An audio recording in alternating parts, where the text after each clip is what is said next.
Hello and welcome to the Growing Green podcast. Your host, Jeremiah Jennings, is the owner of Growing Green Landscapes in Birmingham, Alabama, and has a passion for growing the entrepreneurship community for those who are young in business. Being a business owner isn't easy, especially in the early years, and that's why in this show we dive into a wide range of topics covering all the challenges small business owners deal with.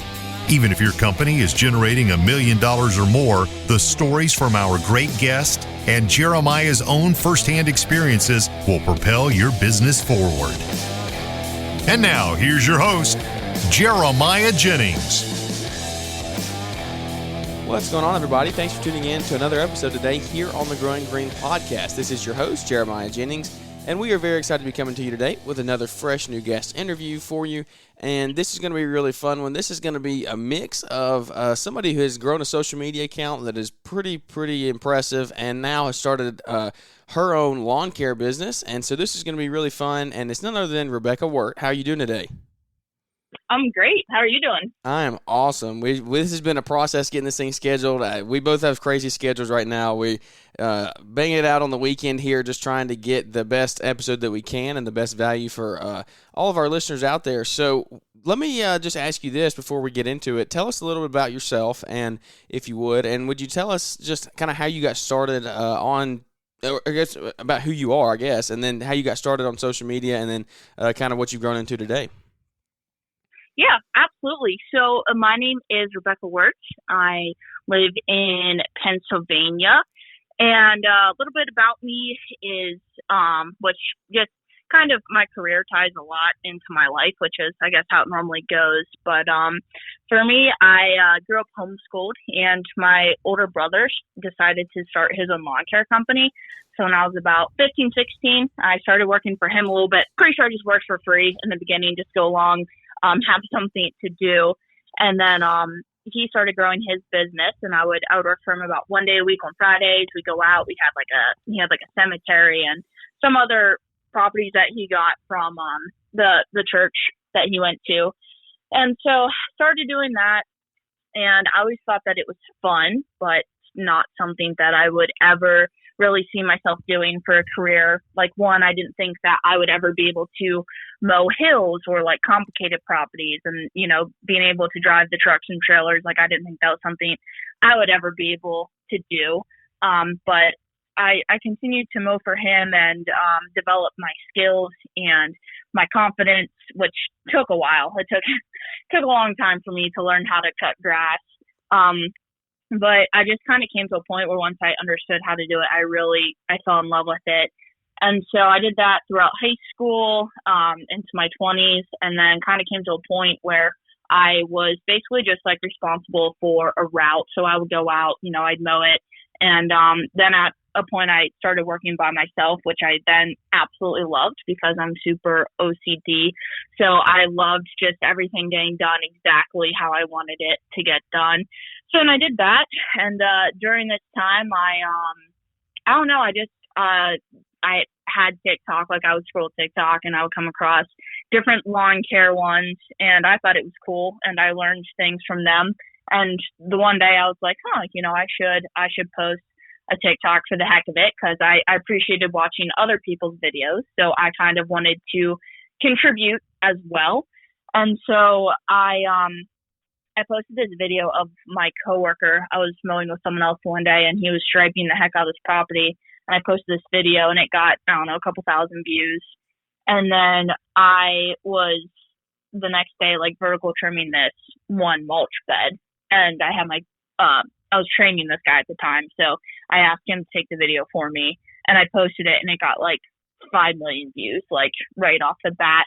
And I was like, okay, that's kind of crazy. And so then I just kind of started posting to social media, and a lot of people were like commenting, saying I should start my own company, you know, why make money for someone else?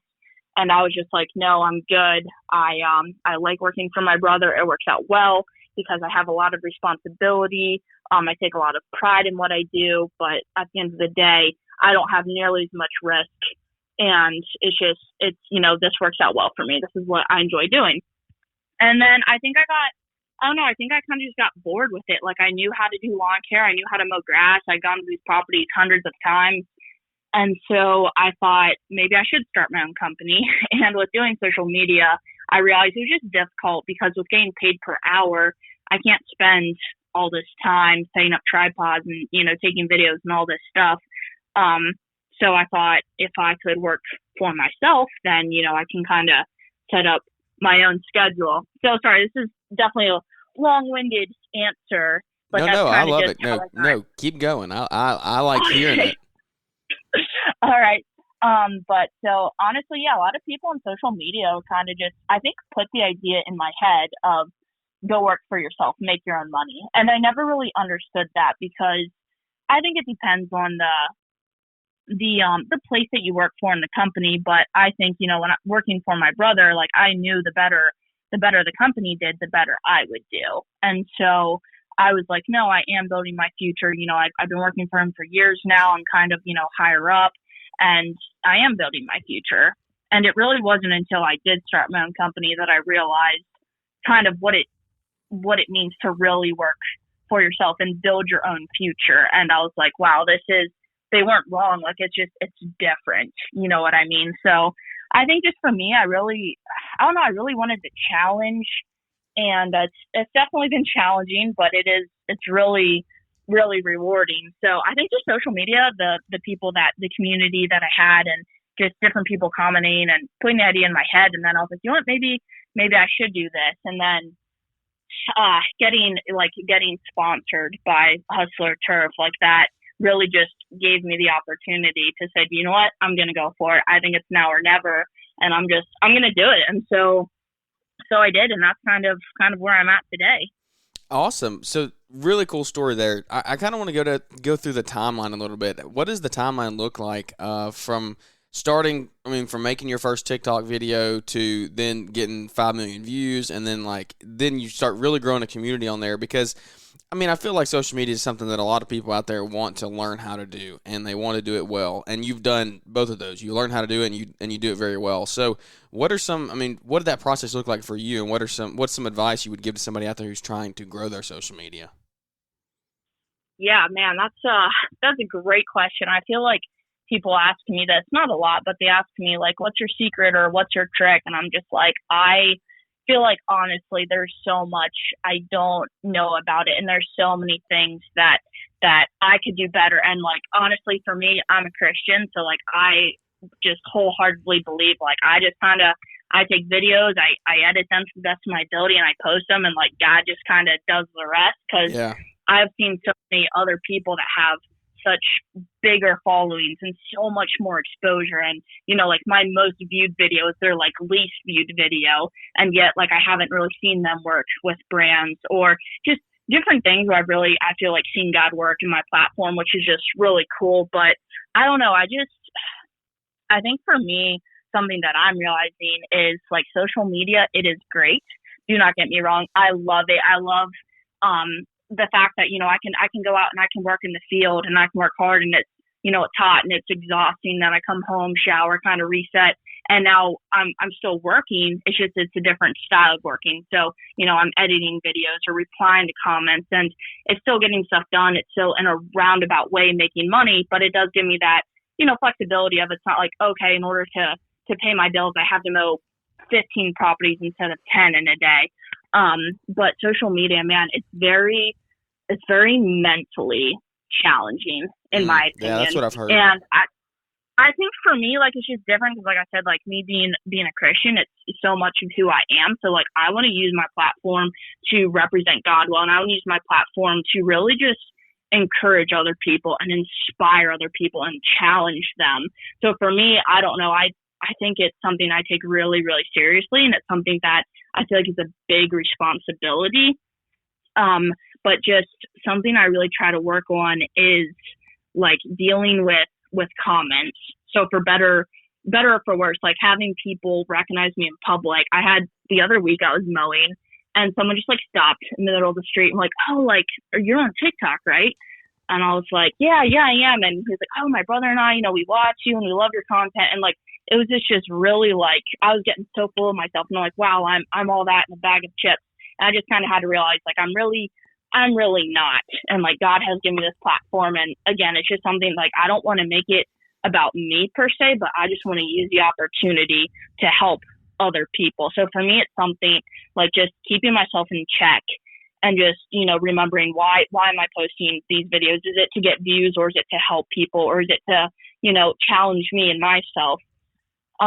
So for that, and then just like, if you at all are on social media, you're going to get hate comments. Like it happens. And I used to think that I needed to explain myself, and I'll be like, oh no, I mow this yard this way, or I do this that way because of A, B, and C. And just coming to the realization of, if I'm doing what I think is right, and I'm mowing this property to the best of my ability, given, the circumstances, I don't have to explain myself to anyone. I have people commenting telling me how I need to mow this yard. And I'm just thinking, you've never even seen this yard. Like there's so much you can't tell from a video. So I think for me, just really try not to let the bad comments get to me, because it does, like it messes with you. Or just spending hours and hours working on a video, and then, you post it and it gets 5,000 views. And you're like, man, like, why didn't that do well? Like it's really, really mentally challenging, in my opinion. And it sounds stupid, but like to me, that's by far the most challenging thing, is just having a good mental and like a good heart attitude towards it.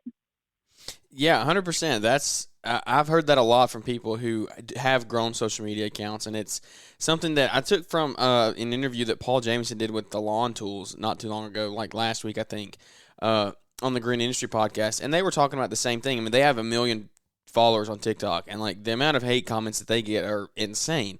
And they were saying, like, you just can't think about that stuff. You can't let that determine your future when it comes to making content and stuff. Like they've honestly gotten to the point where they just take it and use it as fuel to like make more videos, because they don't care. They just don't. It's like they said, like you said, at first I think they tried responding and justifying themselves, but then they just got to the point where they're like, okay, we're not doing this anymore. It's not for them to explain to some hater out there behind a screen. Like it's not what it's all about. And I think you've taken that and like you said, you've made a good I don't know, I guess you've decided in your heart and your mind you're not gonna sit there and reply to those comments, because the platform that you're using it for good. And that's I'm a Christian as well, and so it's awesome seeing other people out there who are using their social media as a platform to share the gospel and to show Christ through the things that you do, because it's something that we don't see so much anymore. And I mean, what kind of just have you gotten hate much because of that? Because I know, like, some of the stuff, I know you've seen I've seen some of your videos, and you don't always use the most trendy sounds and things like that if they have vulgar language and things. So like, how have you had to kind of battle that? Because you know in your heart you could get way more views if you used one of these trending sounds, but instead you choose to do the right thing and play the clean music or whatever it may be. But you're sacrificing your views. So like, you think that the Lord is still blessing you because of that, like you said, working with brands and things like that? Yeah, absolutely. I do think that's actually kind of funny you asked me that, because I was on a podcast at the GIE Expo with Paul Jameson, and he asked me that.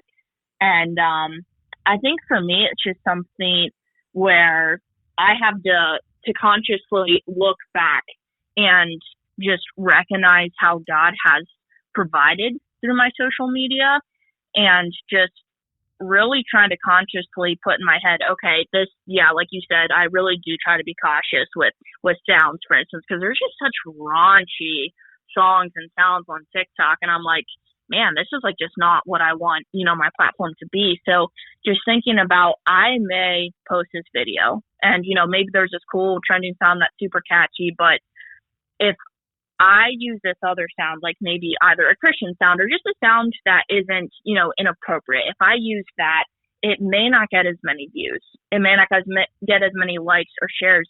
But at the end of the day, I just wholeheartedly believe that God has just worked miraculous things through my channel. And so if God wants my channel to do well, and this is something where he's taking me down this path of like, okay, you're going to be a social media influencer, then it really doesn't matter to an extent what I post or what sounds I use, because God's just going to provide. Like I mentioned before, seeing other people have just so much more exposure and just not having brand deals, and just how I got this brand deal. And honestly, it's insane. Like, I was just thinking about it the other day, how I just, everything that happened. I mean, I could sit here for hours and hours and just tell of all these quote unquote coincidences where it's like, that shouldn't have happened. I shouldn't have met this person. That brand shouldn't have emailed me. Just different things of seeing God provide. So I think just the long answer is I just have to like sit down and consciously think. And I've had these battles in my head where I go to post something and honestly, like raunchy music too, like it's kind of a struggle for me,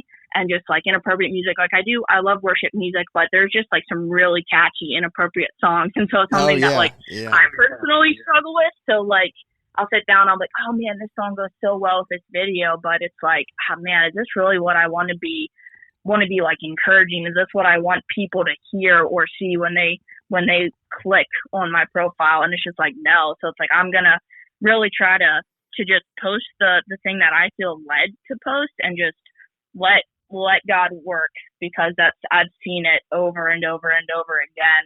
But it's a struggle for me. It really is, honestly. Yeah, I totally understand. And that's just human nature in and of itself. Struggle. I mean, they're made catchy for a reason. It's to draw people in. If you don't mind, why don't you share one of the? You said you could go on and on for hours and hours talking about things that shouldn't have happened. Do you have one that just comes to mind where you're like, I think the Lord really helped, like, bless me here. This is something that should not have happened. Oh my gosh, yeah. So, thinking about it, so last fall I had the opportunity. This is where we met, at the GIE Expo. So I had the opportunity to go to that, and I was even thinking like, do I want to go to this? Do I not want to go to this? I hadn't started my own company yet.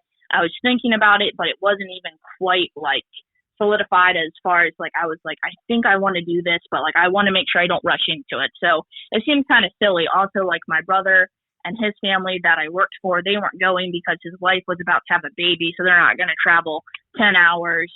And so I was just kind of basically going to go by myself. And I didn't know if I wanted to or not, but I thought it would be a fun opportunity. And I was praying about it. And I'm like, yeah, I think I want to. So a couple of days before I went, I took my car in to get the oil change. I took it to a dealership, and I think it was like the service manager, or I don't even know, someone who was like there working, who just told me I needed new tires. Just, it was ended up being a little bit more of a conversation rather than just like, okay, here, you brought in your car, it's done, now you leave. Like, we talked a little bit because I had some things that needed done on my car. So the point is, I kind of somewhat met this guy, and then I go, a couple days go by, and I, travel the 10 hours to go to this GIE Expo, and I'm there for like maybe not even an hour. And I see this guy, and I'm like, that guy looks so familiar. How do I know him? And I realized it was the guy that lives like, 20, 30 minutes away from me, who I saw in PA. Had no idea he did lawn care, like no idea who he is really, just that he, was helping me with my car. And so I ended up, having a conversation with me. Had a conversation with him, and he invited me to the rally thing. And I was like, okay, like I had no idea what that was, never heard of it before, So he ends up inviting me to that, giving me the information that I needed. And I go there, and I meet the freaking lawn care juggernaut. And I was like, oh my God, like this guy is huge. Like I'm not really big into YouTube, so I don't really necessarily want to say I watch him on YouTube, but like I knew who he was, who doesn't? And so I ended up meeting him and just talking. He was like the most down-to-earth guy. And I just, told him a little bit about how, I wanted to start my own lawn care company, but like I didn't even have any equipment yet. And he was like, well, we should make a video, like a collab video. And I'm like, I literally don't have any equipment yet, and I don't want to borrow my brother's. And he just kind of looked at me, and he was like, well, I want to buy you like some, like, a blower, power edge, stuff like that. And I'm just like thinking to myself, that he's just being nice. He's not actually going to do that. That's crazy. So I don't really know. We the night went on, we, continued the conversation. Sure enough, the next day he takes me to this Echo dealership. It was him and Spencer with SB Mowing. And he bought me like a backpack blower and a power head with different attachments, like all this stuff. I think it was like $1,800 worth of stuff. And I'm like trying not to cry while we're like in this store, but even just a little bit more of a background to it was I was thinking about buying this stuff, and I'm like, I could go out and I could like service people's sidewalks for them. Like, I don't need a ton of stuff to do this, but it didn't quite feel right. And I was like, I don't know, I just don't really have peace about this. So I think I'm going to wait and I'm going to hold off on buying that. And then I did. And then this guy's over here blessing me with it. And then I don't know, I start crying. And then I'm like, thank you, so much. I'm thanking him. And he was like, well, do you know what? I think I have some cash here. He gives me like $2,000. And I was just like, oh, Whoa. my word. I ended up Kevin's throwing out bands. Seriously. Yeah. So I ended up buying a laptop with it so I could edit videos better. Yeah. I was just editing things on my phone. Just really kind of, got me started. He gave me all this equipment, just insanely blessed. But the fact that the only reason that I knew about this thing was because I met this guy 20 minutes from where I live who happened to be servicing my car for me. Just stupid stuff like that, where I'm insane. You can't, I don't know. You can't tell me that just, happened by chance. I'm just not believing it. And because I met Kevin, I think for me, it was really this motivation and inspiration after hanging out with him for a day or two of just that guy just does not care about money. He just really does not. He doesn't care about views. He's just man, God provided in this way and this is how it can bless people. And I think that just kind of really inspired me to be this is I want to really, really use my channel for good. And I want to be humble and I want to change lives because of the opportunity that God has given me. So it wasn't necessarily even just the money or the provision that he gave me, but it was just the inspiration and just having the right heart attitude, because there are a lot of people that do social media and just, I don't know, a lot of influencers who are just bought out by brands and just very fake. And I don't know, it's just not what I want to be about. Yeah, no, I love it. And I think something that people can take away from that is the patience that you had to show to not go out and buy that stuff. Like you said, you didn't have peace about it. You very easily could have gone and just gotten something and gotten you a little edger or a weed eater or something like that to clean up sidewalks. But look at what you ended up with because you just showed a little bit of patience and trusting in the Lord that he was going to provide. That's the way I look at it. And that's something that I struggle with all the time is patience, just waiting. Because I grew up in a pastor's home, and so we were blessed with stuff all the time. My dad he's so patient. He was always the Lord provide, just wait, and he always did, and he always will. That's something that's crazy, but that's good stuff. Let me go back to really quick before we get into. We're not going to go too much longer today, but before we get into your actual business that you're doing now, let's go back to homeschooling a little bit. I was homeschooled as well, so a lot of similarities here. What do you think that had to do? Do you think that had any part to play in becoming a business owner and creating your own future and things like that, and also giving you the availability to go work with your brother and things like that? Yeah, that's funny. I didn't know you're homeschooled. That's cool. Yeah. Yeah. So I think it played a big role just because I think there are very different kinds of homeschoolers, and I think that there are homeschoolers who take it super seriously and are super smart, and we do school from 6 o'clock in the morning till 9 o'clock at night, these crazy super motivated homeschoolers. We weren't quite like that. I think my mom was a lot more about life experience and learning things like trades and more practical things. So it wasn't necessarily, our schooling wasn't necessarily, oh, I'm going to sit down, I'm going to do this textbook type work for the next 5 hours. It was well, we're gonna be in 4-H and just do these different things. And so I think that that was a big part of it. And just even like you said, it gave me the opportunity to work for my brother. We didn't have to go to school, I don't know, whatever hours they go to school and then try to find a job in the evening. It was, if you get your schoolwork done these days, well, then you can work on that day, and kind of the flexibility to create your own hours. And so that helped me with working for my brother and, just doing other jobs and things to kind of, I think, just create that good work ethic of, you want to work hard for what is yours and not be lazy. And there's a balance, but I think that I grew up in a home that was very much so, good work ethic minded, which was really such a blessing. And then even I played soccer for the school my last year. And I remember that like every single one of the girls on the team was going to college. And half of them had no idea what they were going for. Like, they didn't know what they wanted to do in life, but they were going to college. And they looked at me like I had like 10 heads when I said I didn't want to go to college. And they thought that was crazy. And they had no idea why don't you go to school and go into, thousands of dollars of debt. And I think that just being homeschooled, it was kind of this idea of like, well, if you want to go to college, great. But if not, great. Like, do what's going to be best for you. So, sorry, I forget even I hope that answered your question correctly, but that was just kind of, in my experience, it absolutely did play a big part in my life. Yeah, no, that answer is good. I mean, I've said that from the beginning. Like, I think being homeschooling just opened so many doors and allowed me to get further along in life than I wasn't tied to a desk all day long when I was 17 and 18. Like, that's when I was out working and doing school and working. So made me grow up and matured me a lot further and faster than I think a lot of people really expected it to. But like I said, we won't go too much longer, maybe 5 or 10 more minutes here. I know you got some things you got to get done this afternoon.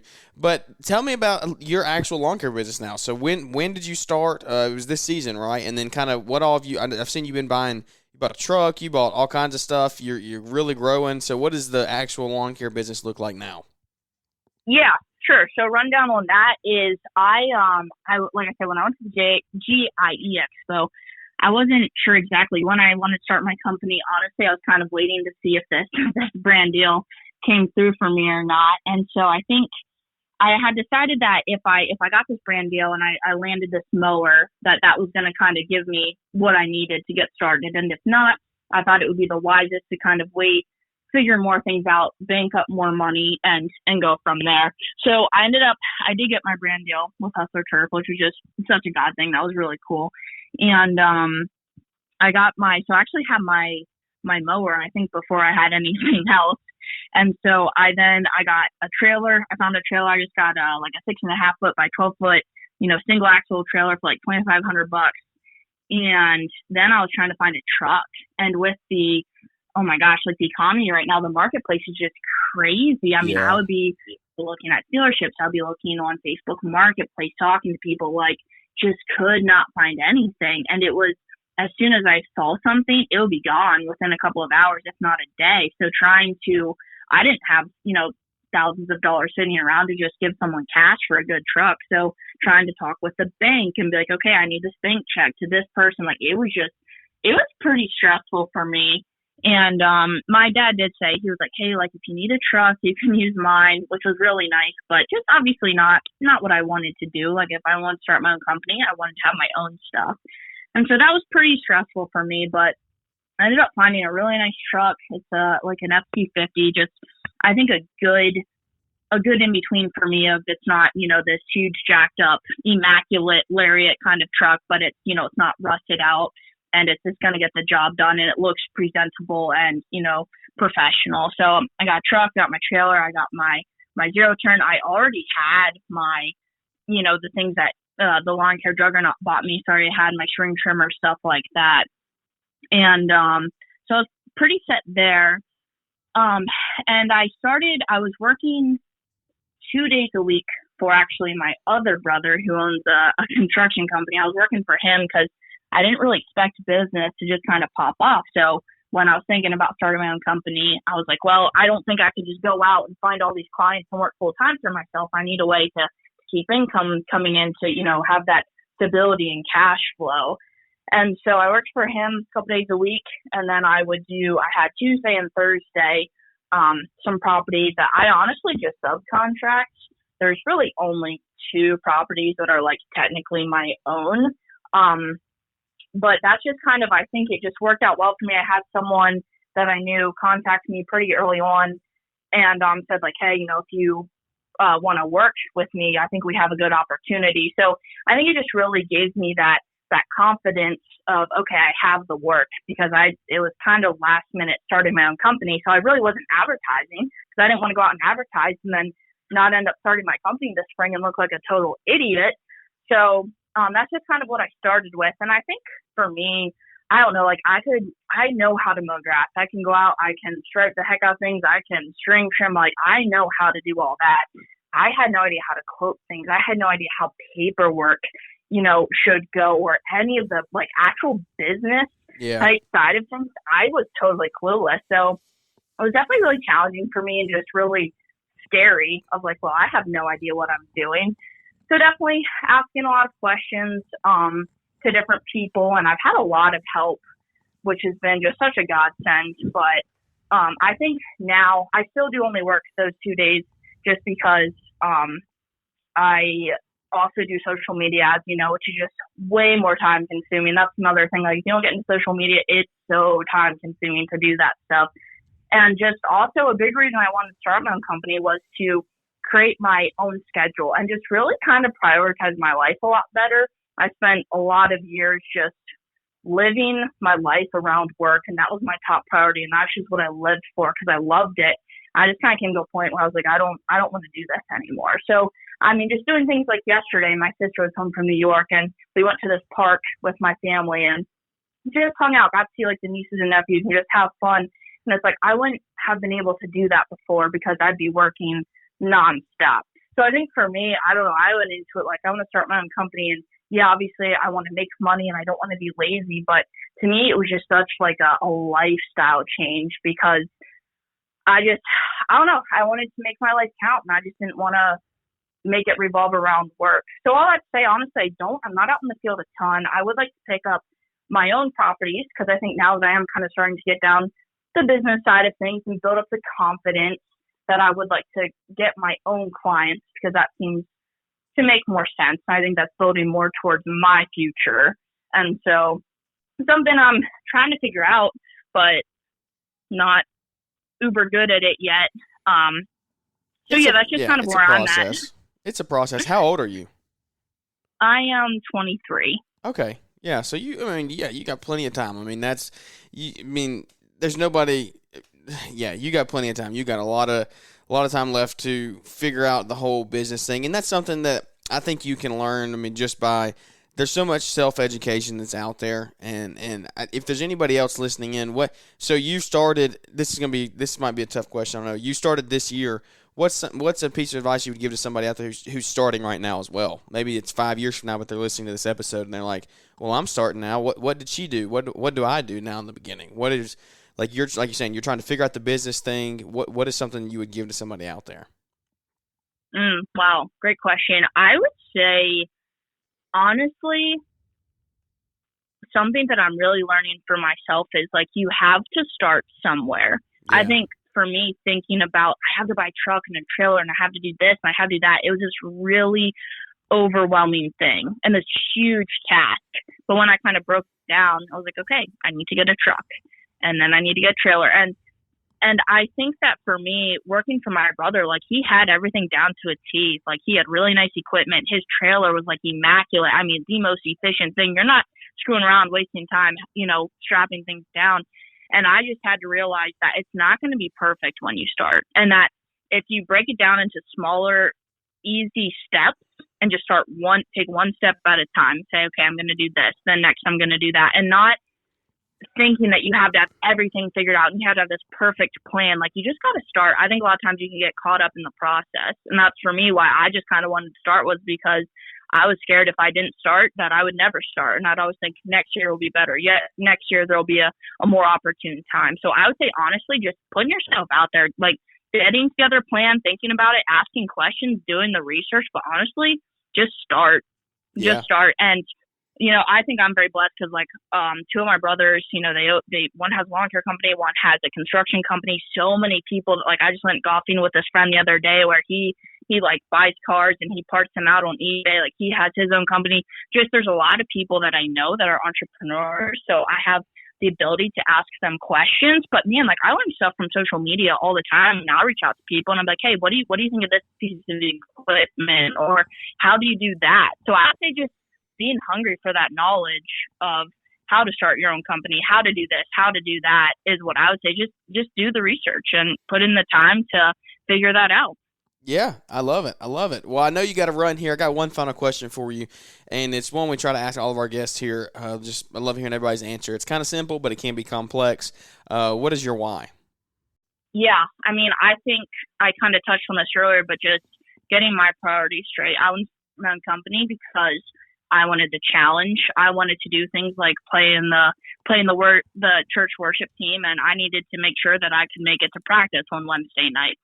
So I think just my why is getting my priorities straight and just honestly taking that challenge, because I was kind of getting bored, and now I'm like not necessarily stressed out, but I'm pretty overwhelmed, and I kind of live for it. It's probably this unhealthy obsession that I have of, taking on these things. I'm like, I have no idea what I'm doing, but I think just prioritizing my life and taking on that challenge and just creating a different lifestyle where I can help people and I can work on relationships and really put God first and, just serve other people.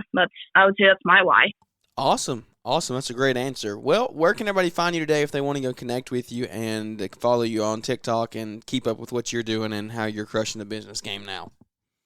Yeah, absolutely. So TikTok is probably my biggest platform. That's at Beck the Beast. Should be able to find me there. My Instagram is Beck the Beast because Beck the Beast was taken. I'm trying to figure that out. You gotta love it. I also it's a disaster.